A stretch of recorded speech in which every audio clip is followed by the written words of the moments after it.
Mas ela começa a fazer esse estudo, primeiro com 4 estudantes. A ideia era verificar qual o sentimento, qual a psicologia daqueles que estão a morrer. O que eles pensam e como é que nós podemos auxiliá-lo, não com a técnica, não com os equipamentos, com os soros, mas do lado humano, do lado do suporte moral e do amor. E ela começa a fazer isso com eles. Ela reúne os seus pacientes. A primeira paciente que ela vai entrevistar é uma senhora de 70 anos, uma senhora tomada pelo câncer que já está com metástase, não tinha mais do que uma semana de vida. E ela faz uma entrevista com aquela senhora e vai perguntando várias coisas. E quando ela pergunta, e se a senhora tivesse mais 2 ou 3 meses de vida, o que a senhora faria? E ela responde, doutora, 3 meses de vida para mim é uma eternidade. Se eu tivesse 3 meses de vida, eu iria amar. Eu queria amar mais aquele chato do meu marido, os meus filhos, o vizinho. Eu queria amar mais porque eu amei pouco. Porque eu andei muito conturbada com as coisas da matéria, eu queria amar um pouco mais. A segunda que ela entrevista é uma jovem de 17 anos, Susan. E a Susan, da mesma forma, diz que queria amar. Aquilo chama a atenção da médica e da cientista. Por que essas pessoas, no momento terminal, começam a falar tanto de amor e não viveram o amor em sua vida? Ela começa a se adentrar na ciência do amor. Mas o primeiro livro que ela publica sobre a morte ou morrer, ainda é um livro totalmente voltado para a ciência. Mas tem um fato maravilhoso que acontece com a doutora Elizabeth Klimber-Ross. Quando ela começa a deixar a objetividade, e ela nos relata no seu livro, A Morte, um Amanhecer. Esse livro é belíssimo, porque é o deslocamento da ciência convencional para a ciência do amor. Ela estava para encerrar aquilo que ela estava fazendo. Ela não aguentava mais os seminários, agora eles já estavam grandes, eles estavam repletos de pessoas, eles estavam tomando muito tempo, e a doutora Elizabeth Klimber-Ross, com todos os constrangimentos que sofria, resolveu encerrar. E ela nos conta no seu livro, A Morte, um Amanhecer, que ela estava caminhando para o elevador junto com um pastor que a auxiliava. E nesse momento ela está dizendo para o pastor, olha, nós vamos encerrar o projeto. Eu não vou mais fazer o projeto. Nós vamos acabar, mas o pastor tinha uma deficiência auditiva. Ela falava, ele não entendia bem, ela teve que repetir. E nesse momento que ela repetia, ela se apercebe que do seu lado está chegando uma senhora que olha fixamente para ela e a reconhece. E diz, doutora, eu preciso falar com a senhora. E diz o nome, doutora Elizabeth, eu preciso falar com a senhora.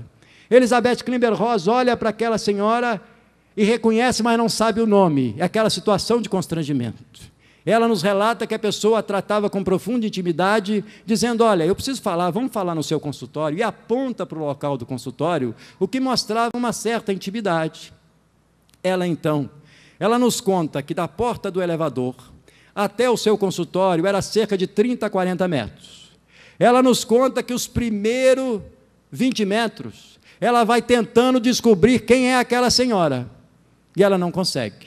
No meio do caminho ela descobre, e aí ela se apercebe que ela está diante de uma paciente que havia morrido 10 meses antes. Aí ela diz que os outros 20 metros foi o pior da vida dela, porque ela estava andando do lado de uma morta. Ela tinha sempre lidado com quem estava para morrer, mas agora ela estava do lado de uma morta. E ela diz que, como médica, de vez em quando ela esticava a mão para ver se encostava, ver se ela estava fria, e não estava.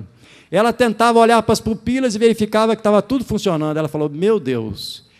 E vai caminhando para o seu consultório. E ela chega, a senhora senta na frente, e ela, como médica, ela disse que observava a respiração, e ela tem coragem de relatar isso em congressos científicos. Ela falou sobre a vida após a morte com profunda beleza, está no seu livro. E ela chega, e ali tem a conversa. E aquela senhora diz, doutora Elizabeth, eu queria que a senhora continuasse. A senhora não sabe o quanto esse projeto é importante. Não somente para nós que estamos morrendo, mas para nós que sobrevivemos à morte, que somos todos. A morte não existe, doutora Elizabeth. Nós continuamos a existir com a nossa individualidade. E esse amor para nós é fundamental. Nós queríamos te agradecer o seu amor que você nos dá. Me lembrava muito do livro tibetano dos mortos. Ela nos diz, e ela dizia, você não sabe o quanto é importante o que você faz para nós. E a doutora Elizabeth estava firme, mas eu tenho que acabar. Ela diz, não, doutora Elizabeth, por favor, continue. Aí a doutora Elizabeth diz que ela só teve que se render quando ela diz, olha, se a senhora não acabar, eu não vou mais embora daqui. E ela diz, eu não queria ficar para sempre com a morte, então eu tive que falar que não ia acabar. Aí a doutora Elizabeth diz, está bem, minha filha, então eu vou continuar, mas faz um favor para mim, é a mente da cientista. Escreve para mim um bilhetinho para me mostrar para o pastor, e ela escreve e assina. Foi feito teste de caligrafia e tudo mais, a doutora Elizabeth tem tudo isso. A doutora Elizabeth teve coragem de fazer relatos científicos sobre esse belo episódio.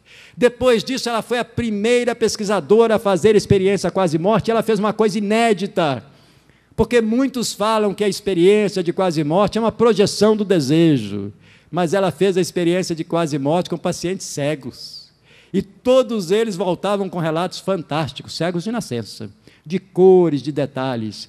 Essa grande cientista teve coragem de falar da pré-existência e mais, teve a coragem de falar do amor, porque ela passou a pregar o amor como ninguém em todos os congressos científicos, em todos os artigos, em todos os seus livros. É possível falar uma coisa, mas nós temos que falar para os diferentes e tomar a grande opção, que é a opção da qual todos nós estamos subnutridos, a opção do amor. Que Jesus, Buda, Krishna e todos os seres luminares nos ensinem e nos auxiliem a amar. Muito obrigado.